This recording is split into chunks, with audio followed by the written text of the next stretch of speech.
বিসমিল্লাহির রহমানির রহিম। প্রিয় একাদশ শ্রেণীর শিক্ষার্থীবৃন্দ, কেমন আছো সবাই? আশা করি তোমরা সকলেই ভালো আছো। আমি আলহামদুলিল্লাহ ভালো আছি। আমি এইচ.এম. ইসহাক আজকে তোমাদের কিছু সৃজনশীল প্রশ্ন নিয়ে আলোচনা করব। তোমাদের দ্বিতীয় পত্র বইয়ের প্রথম অধ্যায়ের অসমতা সম্পর্কিত কিছু নিয়ম আমি তোমাদেরকে দেখিয়েছিলাম। সেই নিয়মের আলোকে আমি এখন তোমাদের কয়েকটি সৃজনশীল প্রশ্ন সম্পর্কে ধারণা দিব। তো আমি কুমিল্লা বোর্ড 2019-এর একটি প্রশ্ন তোমাদেরকে দেখাচ্ছি। এখানে বলা আছে যে মনে করো gx = 2x - 1 একটি ফাংশন দেওয়া আছে g ফাংশন। তো এর ভিত্তিতে আমাদের ক নম্বর প্রশ্নে দেওয়া আছে -3 < gx - 7 অসমতাটিকে পরমমান চিহ্নের সাহায্যে প্রকাশ করো। পরমমান চিহ্নের সাহায্যে প্রকাশ করতে হবে। তো পরমমান চিহ্নের সাহায্যে প্রকাশের বেলায় আমাদের যে বিষয়টিতে খেয়াল রাখতে হবে সেটি হচ্ছে যে মাঝখানে যে বীজগণিত রাশি থাকবে তার দুই দিকের সংখ্যাটিকে আমাকে সমান বানাতে হবে।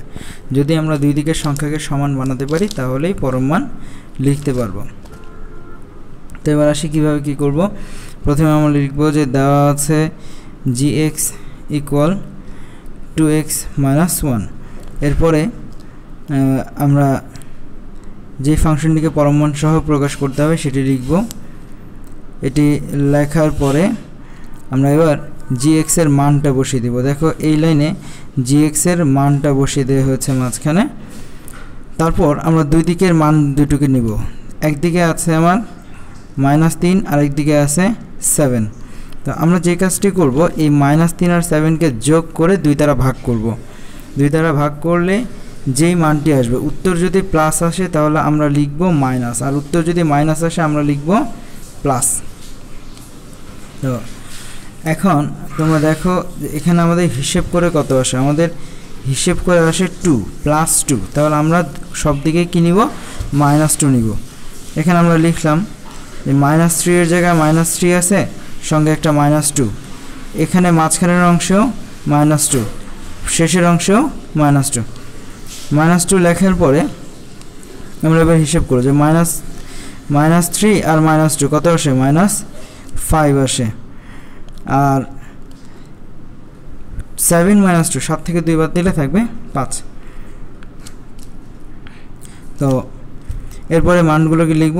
যখন দুই দিকে সমান চিহ্ন চলে আসবে, সমান সংখ্যা চলে আসবে, শুধু চিহ্ন বিপরীত, তখন এই অংশ থেকে আমরা সমান সংখ্যাটাকে তুলে দিয়ে পরমমান লিখতে পারি যে পরমমান মাঝখানের রাশিটি <5।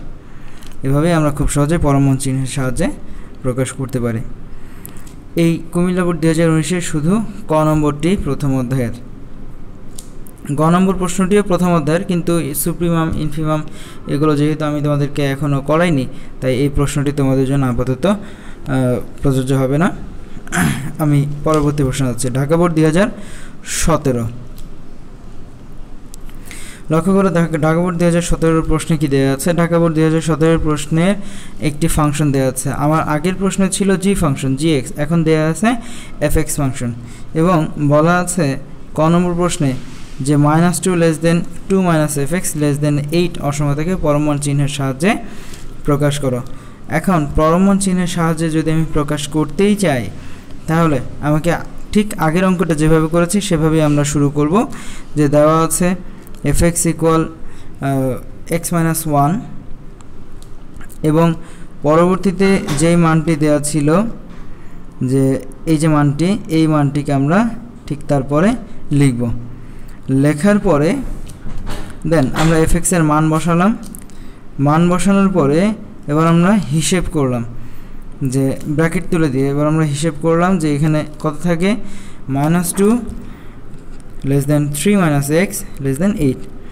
এবার আগের মতো দুই দিকের মানকে সেম করতে হবে। মানকে সেম করতে হলে কি করতে হবে, আমাদের দুই দিকের মানকে এই -2 আর 8 এদের দুইজনকে আমার যোগ করতে হবে, এবং যোগ করে 2 দ্বারা ভাগ করতে হবে। -2 8কে যোগ করে 2 দ্বারা ভাগ করে আমাদের উত্তর আসে 3। আর যেহেতু আমি আগেও বলেছি যে মাইনাস আসলে কি নিব, প্লাস, আর প্লাস আসলে আমরা নিব মাইনাস, তো এখানে আগে থেকেই সামনে একটা মাইনাস দেয়া আছে, এই জন্য আর মাইনাস মান থাকার কারণে আমি আর প্লাস মানটা লিখলাম না। আমি আরও সহজ করে বলি, বইয়ে যেভাবে হিসেব করা আছে আমি একটু অন্যভাবে বলি। দুই দিকের মানকে যোগ করব, -2 প্লাস -2 প্লাস 8/2, দেখো 6/2 সমান আসে 3 প্লাস 3 আসে, তাহলে আমরা কী নিব? -3। দেখো এখানে কিন্তু -3ই সব দিকে দেওয়া আছে, -3, তাহলে আমরা লিখলাম দুই দিকে সব জায়গায় -3 দেওয়ার পরে এখন কি থাকবে? এখন বাম দিকে থাকবে -5, ডান দিকে থাকবে -5 এবং মাঝখানে -x। আসলে -x-কে রাখা যাবে না, আমরা পরম মানের ভিতরে অবশ্যই x এর পজিটিভ মানকে রাখবো, সেক্ষেত্রে -1 দ্বারা গুণ করা হলো।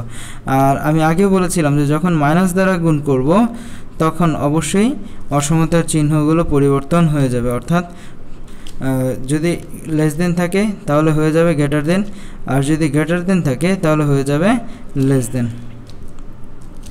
এভাবেই এই জায়গায় অসমতার চিহ্নটা পরিবর্তন করা হলো। দেন এখান থেকে দুই দিকে একই চিহ্ন, এবার পরম মানকে উঠিয়ে দিয়ে লেখা হলো শুধুমাত্র x, পরম মান x <5। এভাবেই আমরা খুব সহজেই পরম মান চিহ্ন সহ প্রকাশ করতে পারি। এবার আসি খ এবং গ নম্বর প্রশ্নে, মোস্ট ইম্পর্ট্যান্ট খ এবং গ নম্বর। দেখো খ নম্বর প্রশ্নে কি দেওয়া আছে, আগে প্রশ্নটি দেখে নেই।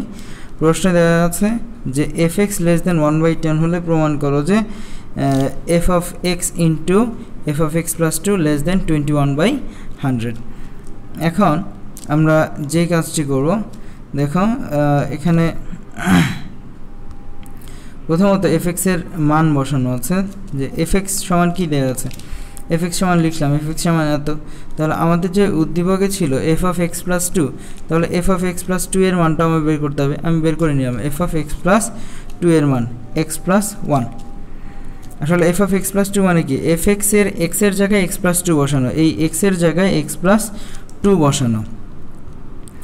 এবার দেখো যা দেয়া ছিল সেটাকে লিখলাম, যে আমাদের দেয়া ছিল f(x < 1/10), তাহলে আমি লিখলাম যে f(x < 1/10) লিখে f(x) এর মানটা বসালাম। f(x) মানে কি ছিল x - 1, আমি এখানে বসালাম x - 1।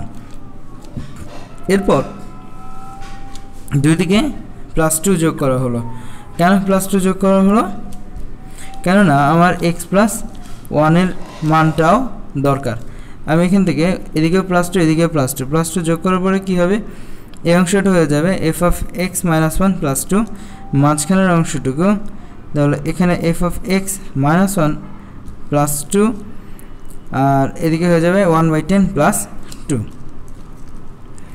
দেন এখান থেকে আমরা দেখো যদি এখানে আমি বিয়োগ করি, 2 থেকে 1 বিয়োগ করলে 1 থাকবে, আর এই অংশের মধ্যে লসাগু করলে এটা পাওয়া যেতে পারে। এরপর আমরা লিখতে পারি যে পরম মান x + 1 < 21/10। এবার আমি যে দুইটা মান পেলাম, একটা ছিল x - 1 আর একটা ছিল x + 1, এই দুটি মানকে আমরা গুণ করব। এই দুটি মানকে গুণ করি, দেখো বাম পক্ষেরগুলো বামে, আবার পরম মান চিহ্নের পরে ডান পক্ষেরগুলো ডানে লেখা হলো। লেখার পরে এবার x - 1 x + 1 থাকবে 21/100, এটি হলো প্রমাণিত। আশা করি তোমরা সকলেই বুঝতে পেরেছ। তো এই পর্যন্ত যদি কোনো তোমাদের প্রশ্ন থেকে থাকে তাহলে অবশ্যই আমাকে জানাবে, আর তোমাদের কোথায় সমস্যা হচ্ছে বা না হচ্ছে তোমরা আমাকে জানাবে। তোমাদের এই দুটি সৃজনশীল প্রশ্ন বাড়ির কাজ থাকবে। সকলেই ভালো থাকবে, সুস্থ থাকবে। আল্লাহ হাফেজ।